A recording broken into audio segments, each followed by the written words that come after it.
മാർപ്പാപ്പ പലപ്പോഴും പാവങ്ങളോട് പക്ഷം ചേരുന്ന ഒരാളാണെന്ന് ഞാൻ നിങ്ങളോട് പറഞ്ഞല്ലോ.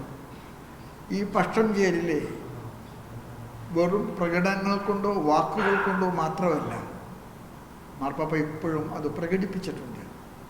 കാല് കഴുകാനായിട്ട് ജയിലിലേക്ക് മാർപ്പാപ്പ ചെന്നപ്പോൾ, അതും റോമിലെ ഏറ്റവും കുപ്രസിദ്ധമായിട്ടുള്ള തടവുപുള്ളികളെ താമസിപ്പിക്കുന്ന ജയിലിലേക്കാണ് മാർപ്പാപ്പ പോയത്.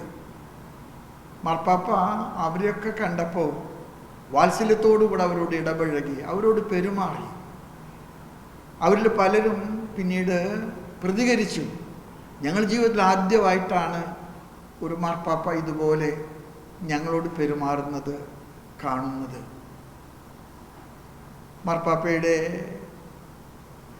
യാത്രകൾ വളരെ അനൗദ്യോഗികമായിട്ടുള്ള യാത്രകളായിരുന്നു.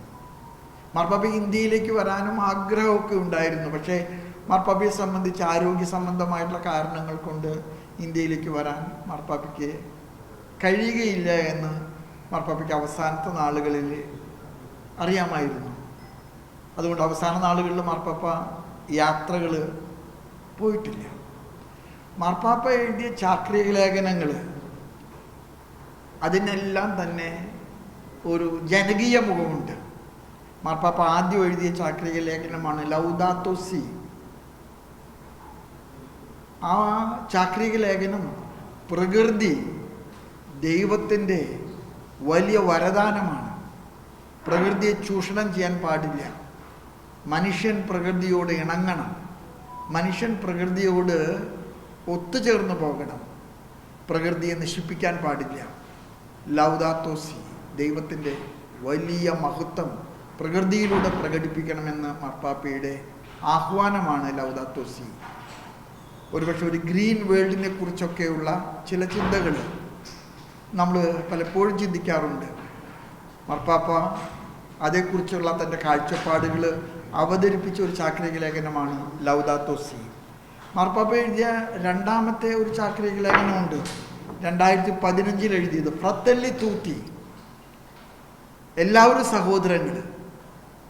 മാർപ്പാപ്പയുടെ ഒരു കാഴ്ചപ്പാട് അതാണ്. സഭ എന്ന് പറയുന്നത് സർവർക്കും സ്വീകാര്യമായിട്ടുള്ള ദൈവത്തിൻ്റെ ഒരു ശുശ്രൂഷയാണ്. ആരെയും മാറ്റി നിർത്താത്ത, ആരെയും വേർതിരിച്ച് കാണാത്ത, ഫ്രatelli tutti, എല്ലാവരും സഹോദരങ്ങളാണ്. അതുകൊണ്ട് തന്നെ കലഹിക്കുന്ന, വഴക്കടിക്കുന്ന, യുദ്ധമുള്ള സ്ഥലങ്ങളിലൊക്കെ മാർപ്പാപ്പ ഇടപെടാറുണ്ട്. മാർപ്പാപ്പ പലയിടത്തും പാലം പണിക്കാരനാകാറുണ്ട്. എല്ലാവരെയും ചേർത്ത് ഒന്നിപ്പിച്ച് കൊണ്ടുപോകാൻ മാർപ്പാപ്പയ്ക്ക് വലിയ തീവ്രമായ മോഹമുണ്ടായിരുന്നു. അതുകൊണ്ട് തന്നെ നിരീശ്വരന്മാരാണെന്നോ യുക്തിവാദികളാണെന്നോ എന്നൊക്കെ പറഞ്ഞ ആളുകളെ മാറ്റി നിർത്തുന്ന ഒരു പ്രക്രിയ ഇത് മാർപ്പാപ്പയ്ക്ക് ഇഷ്ടമില്ലായിരുന്നു. ചിലപ്പോൾ സെയിം സെക്സ് ഹോമോസെക്ഷൽസ്, അവരോടൊക്കെ മാർപ്പാപ്പ ചിലപ്പോൾ കത്തോലിക്ക സഭയുടെ വളരെ കണിശമായിട്ടുള്ള നിയമസംഹിതയുടെ ഉള്ളിൽ നിന്നുകൊണ്ട് സംസാരിക്കുന്നതിനേക്കാൾ ധൂർത്തപുത്രനെ സ്വീകരിച്ച ഒരു നല്ല അപ്പൻ്റെ സ്നേഹത്തോടുകൂടെ അവർ ചെയ്യുന്നതൊന്നും ശരിയാണെന്നുള്ളൊരർത്ഥത്തിലല്ല, പക്ഷെ അവരും പരിഗണിക്കപ്പെടേണ്ടവരാണ്, അവരും മാറ്റി നിർത്തപ്പെടാൻ പാടില്ല എന്ന് വിശ്വസിക്കുന്ന ഒരു മാർപ്പാപ്പ. അതാണ് ഫ്രatelli tutti എന്ന മാർപ്പാപ്പയുടെ മനോഹരമായിട്ടുള്ള ചാക്രിക ലേഖനത്തിൻ്റെ ഉള്ളടക്കം. മാർപ്പാപ്പ എഴുതിയ മൂന്നാമത്തെ ഒരു ചാക്രിക ലേഖനമാണ് ദ ലെക്സിറ്റ് നോസ്, അവൻ നമ്മളെ സ്നേഹിച്ചു. മാർപ്പാപ്പയുടെ കർമ്മ പദ്ധതികളുടെ മുഴുവൻ ഹാർട്ട് ബീറ്റ് എന്ന് പറയുന്നത് സ്നേഹമാണ്.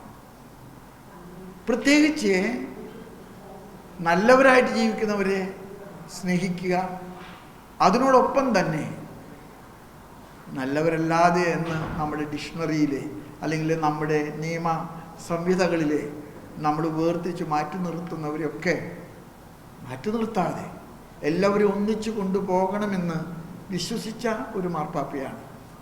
അതുകൊണ്ട് മാർപ്പാപ്പയ്ക്ക് ജനഹൃദയത്തിലുള്ള സ്ഥാനം വളരെ വലുതാണ്. ജനങ്ങളോട് ഇണങ്ങിയ മാർപ്പാപ്പ, ജനങ്ങളോട് എന്നും സംസാരിച്ച മാർപ്പാപ്പ, ജനങ്ങളുടെ പക്ഷം ചേർന്ന മാർപ്പാപ്പ, ജനങ്ങളുടെ ആവശ്യങ്ങൾക്ക് വേണ്ടി വാദിച്ച മാർപ്പാപ്പ. അതുകൊണ്ട് മാർപ്പാപ്പയുടെ നിര്യാണം കത്തോലിക്ക വിശ്വാസികളുടെ മാത്രമല്ല, സർവ്വലോകത്തിൻ്റെയും വലിയ ഒരു നഷ്ടമാണ്. മാർപ്പാപ്പ കൂടുതൽ കാലം നമ്മുടെ കൂടെ ഉണ്ടാകണമെന്ന് നമ്മൾ മോഹിക്കുന്നു, ആഗ്രഹിക്കുന്നു.